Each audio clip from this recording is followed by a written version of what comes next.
Good morning, guys. Welcome back. It's to the Point Study channel. How are you all? I hope you all are well. So, today we will discuss question answers of this chapter. Okay, so let's start.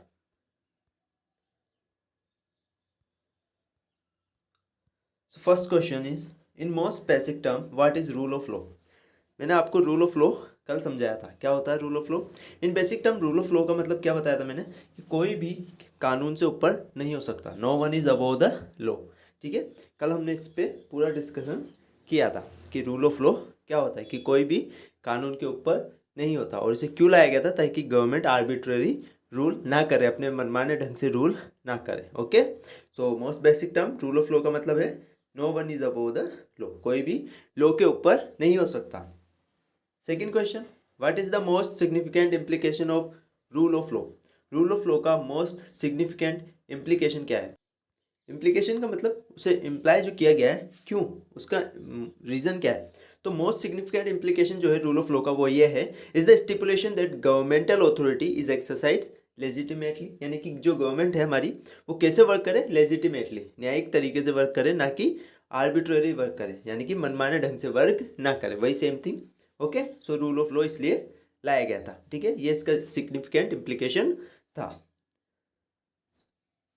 What were the basis for framing laws in ancient Indian society? ये भी हमने discuss किया था कि जो ancient Indian society में law बनाए जाते थे उसका बेस क्या होता था, किस बेस पे बनाए जाते थे। तो लोकल कस्टम्स, आपके रिवाज, आपके धर्म, इनके बेसिस पे रूल्स बनाए जाते थे।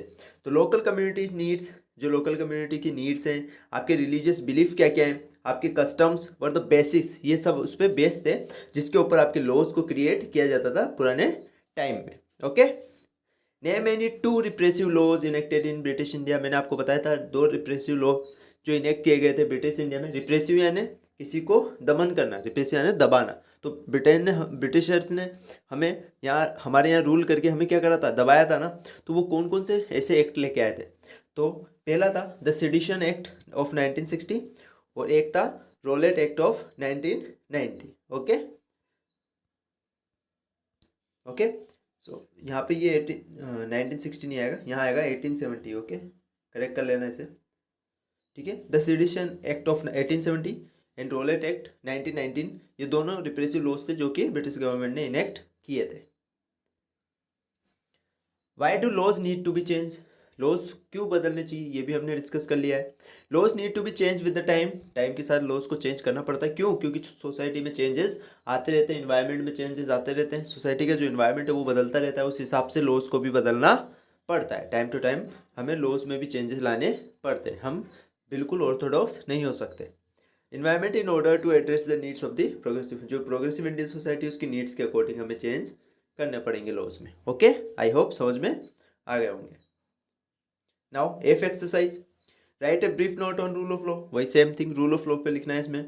तो it states that no one about the law, कोई भी लॉ से ऊपर नहीं है। It allow us to live, ये हमें क्या अलाउ करता है, रहना, लिव विद रिस्पेक्ट, कि हम इसकी वजह से हम इज्जत के साथ, डिग्निटी के साथ, बिना किसी डर के रह सकते हैं। ये रूल ऑफ लॉ हमें एक ऐसा एटमॉस्फेयर बना के देगा।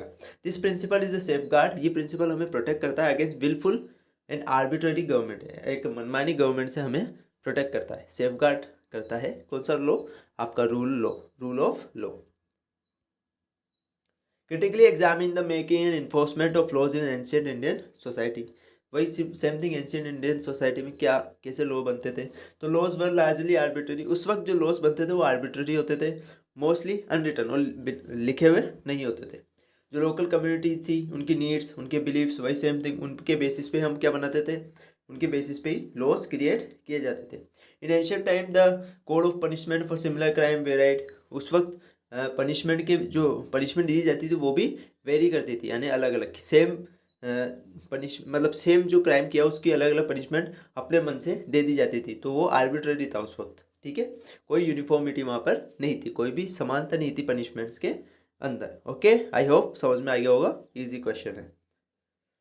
Y should laws be dynamic? लो डायनेमिक क्यों होनी चाहिए? डायनेमिक का मतलब है यानी कि जो चेंज हो जाए समय के हिसाब से, समय के साथ साथ जिसे हम चेंज कर सके, जो बिल्कुल स्टैटिक नहीं हो, यानी कि ये नहीं कि एक बार बन गया तो बन गया, अब उसको चेंज नहीं कर सकते, नहीं। तो लॉज को डायनेमिक क्यों रखना पड़ता है? Laws should be dynamic so that, क्यों? So that they may adapt adapt यानी किसी परिस्थिति के अनुकूल हो जाना। So they may adapt to social and environmental changes. जो सोसाइटी में चेंजेस आ रहे हैं, जो इन्वायरमेंट में चेंजेस आ रहे हैं, उसके अकॉर्डिंग वो अडेप्ट हो जाए, इसलिए लॉज को डायनेमिक होना पड़ता है। Which take place with the passage of time, जो कि टाइम के साथ साथ आपके चेंजेस तो होंगे, तो उस चेंजेस को अडॉप्ट कर सके ऐसा लॉ हमें बनाना पड़ता है। For example 50 years back there were hardly any car on the road. 50 साल पहले कोई मुश्किल से कोई एक गाड़ी होगी रोड पे, इंडिया में कोई भी गाड़ियाँ नहीं चलती थी। वाइल टूडे, लेकिन आज roads are choked with various brands of car, लेकिन आज कितनी सारी कार्स चलती है आपको पता है। ड्यू टू विच, जिसकी वजह से नए कानून हमें लाने पड़े to address the needs of more space on roads and traffic problems की वजह से, तो हमें और नियम लाने पड़े। तो डायनेमिक हो गया, लॉस चेंज करने पड़े, क्योंकि उस वक्त गाड़ियाँ नहीं थी, उस वक्त तो बैलगाड़ियाँ चलती थी, उस वक्त कोई नियम नहीं थे। पर अब कार्स कितनी हो गई, तो उनको प्रॉपर मेंटेन करना, ट्रैफिक को मेंटेन करना, उनके लिए लॉस तो होने चाहिए ना, तो वो लॉज में चेंजेस लाए गए। तो इसलिए लॉज का डायनेमिक होना बहुत ज़्यादा ज़रूरी होता है। What is the objective of RTI act, explain in brief. RTI act के ऑब्जेक्टिव क्या है? तो सबसे पहले आरटीआई एक्ट आया कब था? 15 जून 2005 को। दिस एक्ट प्रपोज, ये क्या प्रपोज करता है? सेटिंग अप कि सेंट्रल इन्फॉर्मेशन कमीशन और एक स्टेट इन्फॉर्मेशन कमीशन आपका कहाँ पर होना चाहिए? Central information commission central level पे, state information commission state level पे, ताकि आपके आरटीआई के मैटर्स को क्या करा जाए? सोल्व किया जाए, टाइम टू टाइम सोल्व किया जाए। Okay, so that's all for today class. आज हमने क्वेश्चन आंसर्स को डिस्कस किया इस चैप्टर के। ओके, होमवर्क आपका सेम है वही कि इन क्वेश्चन आंसर्स को आपको नोटबुक में नोट करना है और उसके बाद होमवर्क मुझे सेंड करना है। If you have any query then comment in the comment box. Okay, if you like this video, hit the like button, share this video. Bye bye, take care, see you later.